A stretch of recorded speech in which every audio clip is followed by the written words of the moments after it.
Well, good morning, and let's start a devotional series today on the book of Hosea.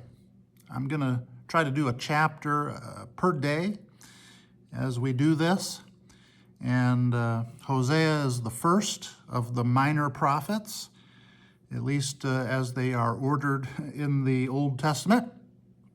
Hosea ministered to the northern kingdom of Israel during a time actually of prosperity, at least outwardly. It was a time of prosperity.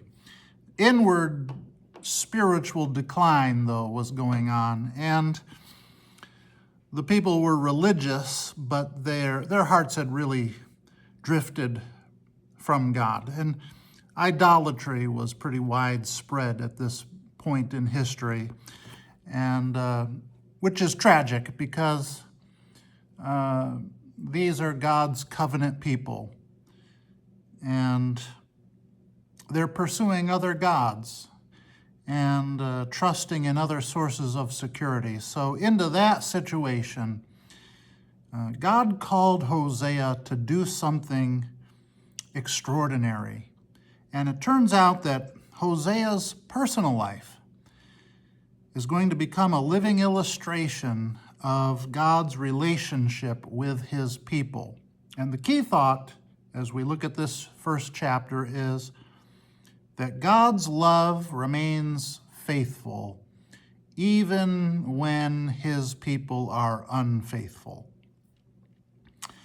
Let's get into it. Point number one, and we'll break it down into a handful of points. God uses unusual means to deliver important truths.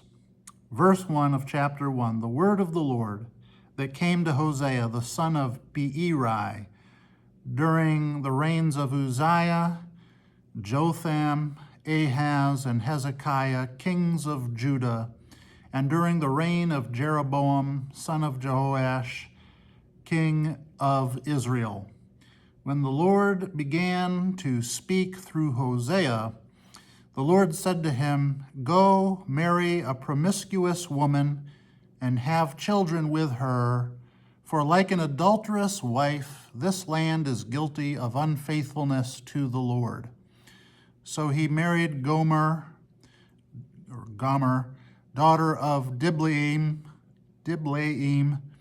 and she conceived and bore him a son. So God calls Hosea into a difficult and unusual assignment. Prophets often delivered messages through words. Sometimes God also used symbolic actions, and Hosea's life is going to become part of his message. God is showing Israel something that they could not easily ignore. And it's what is God teaching here? Well, not primarily look at Hosea, but instead he's teaching them, understand my heart. God often teaches profound truths through real life experiences. Romans 15:4, for whatever was written in earlier times was written for our instruction. Point number 2, sin is more serious than we often realize. And so let's look at verse 2 again. When the Lord began to speak through Hosea, the Lord said to him, "Go marry a promiscuous woman, have children with her." And then this part of the verse, "For like an adulterous wife, this land is guilty of unfaithfulness to the Lord." The language in this chapter is intentionally strong. God compares Israel's idolatry to marital unfaithfulness. And the issue is not merely rule breaking. The issue is a broken relationship. And sin is not merely doing wrong things. At its deepest level, sin is turning away from the God who loves us. Many times people think that, they think of sin only in terms of behavior. And yet the Bible frequently describes it in terms of relationship. God obviously desires more than outward religious activity. We can do the actions without our heart being right. He desires our hearts. And Matthew 22:37, you shall love the Lord your God with all your heart and with all your soul and with all your mind. So sin is more serious than we often realize. Point number 3, God's judgment is real. Verse 4, then the Lord said to Hosea, call him Jezreel, because I will soon punish the house of Jehu for the massacre at Jezreel, and I will put an end to the kingdom of Israel. In that day, I will break Israel's bow in the valley of Jezreel. Gomer conceived again and gave birth to a daughter, and then the Lord said to Hosea, call her Laruhamah, which means not loved, for I will no longer show love to Israel, that I should at all forgive them. Yet I will show love to Judah, and I will save them, not by bow, sword, or battle, or by horses and horsemen, but I, the Lord their God, will save them. After she had weaned Laruhamah, Gomer had another son. Then the Lord said, call him Loemi, which means not my people, for you are not my people, and I am not your God.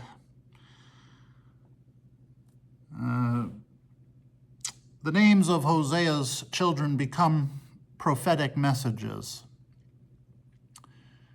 Jezreel is a reminder that judgment was coming.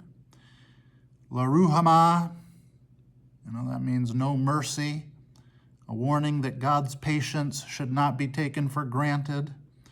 Loemi, not my people, a picture of broken fellowship. God's love does not eliminate his holiness, but the encouragement here is that the warnings that are given in Hosea are not expressions of cruelty. They are expressions of love. God warns because he desires repentance. And a loving God sometimes speaks hard truths because he wants his, people to return to him. It's like you're out hiking and there's a sign near a dangerous cliff that reads, danger, keep back. Big letters, huge warning sign, danger, keep back. Well, that sounds a little curt. That sounds a little harsh. But that sign is not evidence of hostility. It's evidence of concern. God's warnings are that way. They're expressions of his love and concern. Hebrews 12:6, for whom the Lord loves, he disciplines. By the way, whenever God asks us to do something, there's a reason for it. Or if he asks us not to do something, there's a reason for it. He never just arbitrarily, for no reason, says, I just don't want you to do that. There's always a good reason for it. And he is always looking out for people's best interest, ours and other people's best interest. Point 4, let's keep moving. Grace has the final word. Verse 10, Yet, the Israelites will be like the sand on the seashore, which cannot be measured or counted. In the place where it was said to them, "You are not my people," they will be called children of the living God. The people of Judah and the people of Israel will come together.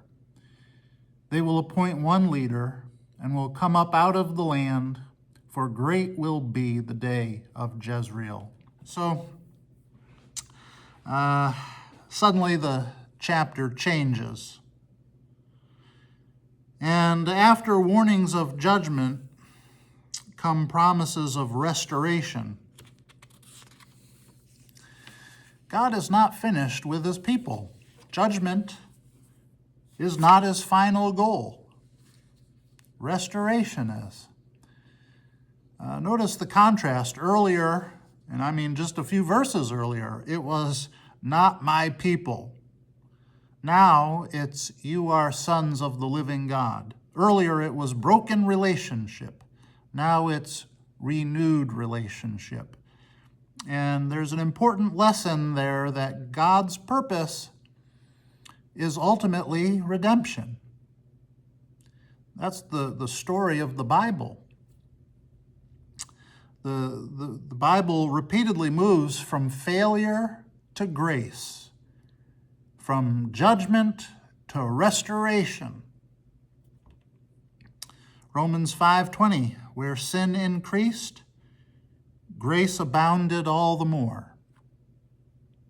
That leads to a fifth point that I want to bring out in this devotion. The heart of Hosea, just kind of looking at this chapter, is the heart of the gospel. Even in chapter 1, we begin to see a pattern that points forward to Christ. Humanity wanders. God pursues. Sin brings consequences. Grace offers restoration. The Bible is ultimately the story of a God who refuses to give up on his people. The gospel is not primarily about people finding God. It is about God pursuing people. Luke 19:10 says, "For the Son of Man came to seek and save that which was lost." So Hosea chapter 1 teaches us God takes sin seriously.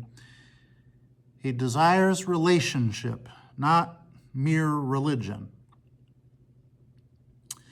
God's warnings flow from his love. Grace ultimately has the final word, and God's pursuit of his people is relentless. And of course, we could ask ourselves a few questions as we read this chapter. Here's one we can ask, have I allowed anything to compete with God for my heart? Am I merely practicing religion, or am I cultivating a relationship with God? Have I forgotten how persistent God's love really is? Draw near to God. Receive his correction or respond to his correction when he offers it. Trust his grace. And remember that his desire is restoration, not rejection.